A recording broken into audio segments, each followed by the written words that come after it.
Hello everyone and welcome to WCW Returns. I am the Basement Booker here. We are back here on Tuesday Night Ignition. We are on our way to the second pay-per-view here in WCW, which is Fall Brawl. It's going to be very interesting going into a pay-per-view now where we don't only have storylines, but we have now new people coming in to the company as storylines are being developed. So I think that should cause some very different dynamics to the show, as well as just the overall development of the cards. But as I said before, expect anything here in the new WCW because you never know who could be coming in and when. So let's get started here and let's run WCW Tuesday Night Ignition.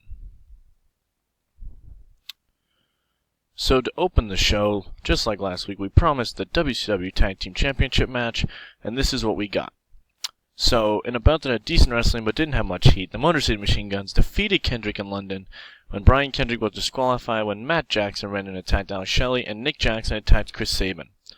In terms of ring work, Brian Kendrick was ahead and shouldered everybody else. Rating was 68. Alex Shelley's getting better at his gimmick. Both teams are great together. Crowd got hot. Show was out to a strong start. Sabin a 50, Shelley a 58, Kendrick a 71, and London a 50.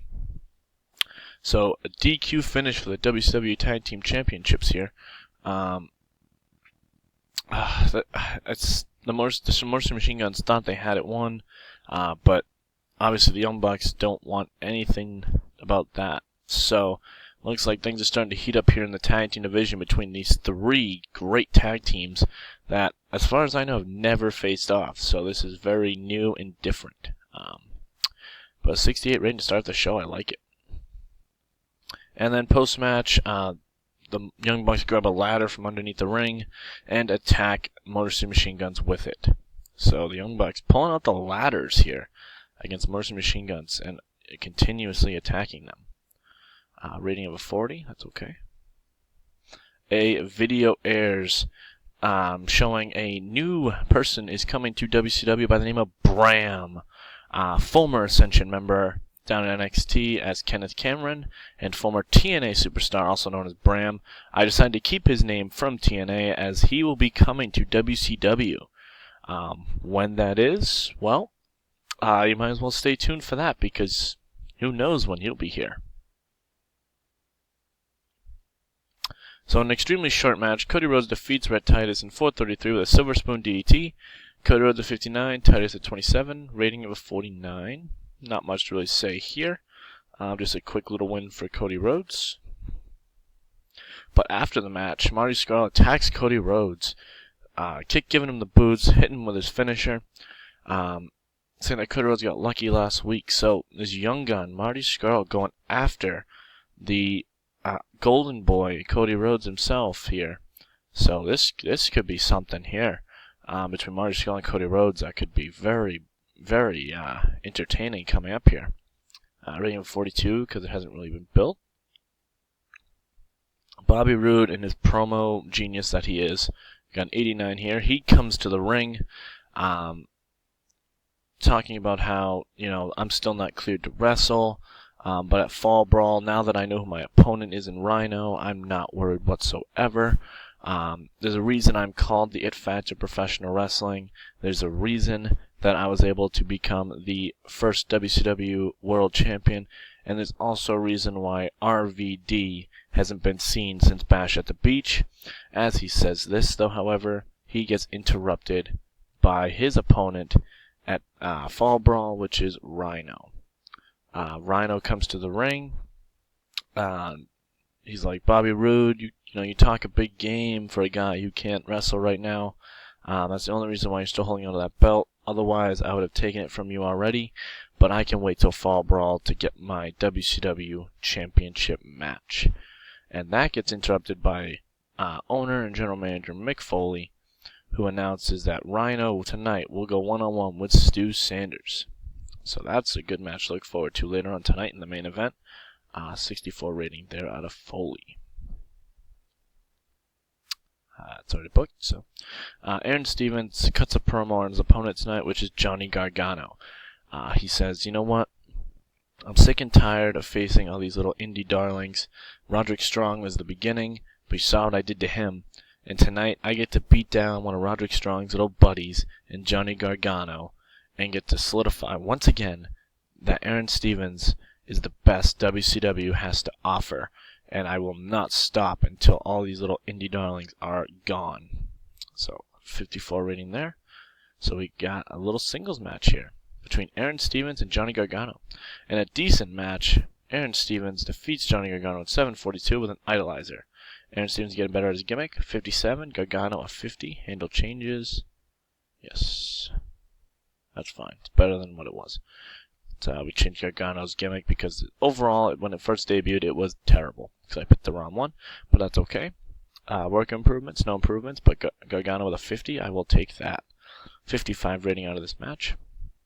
After the match, Aaron Stevens stands over a fallen Johnny Gargano and cuts a promo on Roderick Strong, saying that Roderick, whenever your injuries heal that I caused upon you, bring yourself to Fall Brawl when I get to beat you one last time and finally get rid of you here in WCW. So Aaron Stevens has laid down the challenge. Will Roderick Strong accept, though? Who knows? And we haven't seen Roderick Strong since last week after Aaron Stevens destroyed him after his match. Chris Hero is seen warming up backstage, getting ready for his rematch for the United States Championship. MVP cuts a promo on Chris Hero, saying that, you know what? Chris Hero, you had your opportunity to beat me when you defended the championship against me. But you know what? I'll give the devil his due. Mick Foley and you really have a great conspiracy theory going on here. Reinvoking your rematch against me tonight. Not giving me much time to prepare. Not putting it on the big stage of the pay-per-view. So you know what? In spite of you and Mick Foley tonight, MVP will retain the United States Championship. MVP did a great job like usual. And in about that decent wrestling but didn't have much heat, MVP defeats Chris Hero in 12:07 by pinfall by using an underhand tactic. MVP makes defense number 1 of his United States Championship title reign. MVP was off his game, but he's getting better at his performance, or his gimmick, excuse me. Chris Hero with a 47, MVP with a 49. And Chris Hero's improving performance, which is key. So MVP couldn't defeat him in a clean manner again here. So let's see what comes out of this, because now Chris Hero has been screwed not once just to lose the title, but now twice in his rematch. So let's see what Mick Foley will have to say about that potentially, either this week or coming up. After the match, MVP celebrates like the true heel that he is, going way overboard as Chris Hero is trying to talk to the referee to see if he saw the underhand tactic. Good rating on MVP there. In a poor match, Mr. Anderson defeated Shima Zion in 7:24 by pinfall with a Green Bay plunge. Anderson a 42, Zion a 45. That's disappointing. 46 rating. I was hoping to be a little better there, but wow. Mr. Anderson's really not that good right now. It's unfortunate. Alright, not much really else to say about that match. Video hyping RVD. RVD will be returning back to WCW next week. It'll be interesting to see what he has to say, as well as his next plan of action now that he is no longer in the WCW Championship picture. In a terrible match, the Killer Elite Squad defeat Amazing Red and Psychosis. Harry Smith defeated Psychosis by pinfall with a Killer Bomb. Lance Hoyt a 35, Harry Smith a 39, Psychosis a 30, Amazing Red a 39, and no improvements. So just a quick little get-over match for a Killer Elite Squad, over 2 High Flyers. I would put Super Crazy in the match, but he is still battling some injuries, so he was not there tonight. Stu Sanders cuts a promo talking about how last week Rhino, ironically enough, you pinned Mr. Anderson, but you couldn't pin me. So rightfully so, if I win tonight, I will be added to the WCW Championship match and will turn into a triple threat. But even though I feel I shouldn't have to earn this, I wasn't pinned last week, so therefore I will declare myself the new #1 contender with the victory tonight. So a rating of 76. And in a decent match, Rhino defeats Stu Sanders by 12:32 with a gore 63 rating. Rhino was tiring at the end. Rhino with a 59, Stu with a 64. No improvements, but a good main event match here with a 63. And then post-match, Bobby Roode attacks his #1 contender in Rhino, laying him out and holding the WCW Championship high and proud. So Bobby Roode gets the last laugh this week on his #1 contender Rhino. Rhino's getting better at his gimmick, and the storyline has advanced. 69 rating. And that's the end of the show. Let's see how we did here. A rating of a 70. The show increased our popularity in 18 regions. So that is key. We are improving dramatically. A lot of new things are coming up on the show now. We have Bram coming. Johnny Gargano is now officially a part of the roster. He's now had his second match. The tag division's really heating up. The U.S. title, MVP, much to the chagrin of Mick Foley and Chris Hero, he's doing a good job. I mean, he's really being a strong heel. Bobby Roode at the top of the card is just unbelievable.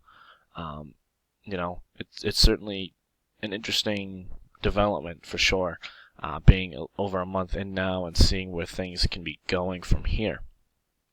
But having said that, I hope you guys liked the video. If you want to see something here in WCW, or you want to comment about some of the things that are happening, please do. Don't be afraid to hit subscribe and share as well. Always good to have a great audience, and I feel like at the beginning here, bringing this program out to YouTube won't get much traction, but as time goes on, I think the traction will develop and certainly build. But until then, I will see you guys on next week's Tuesday Night Ignition.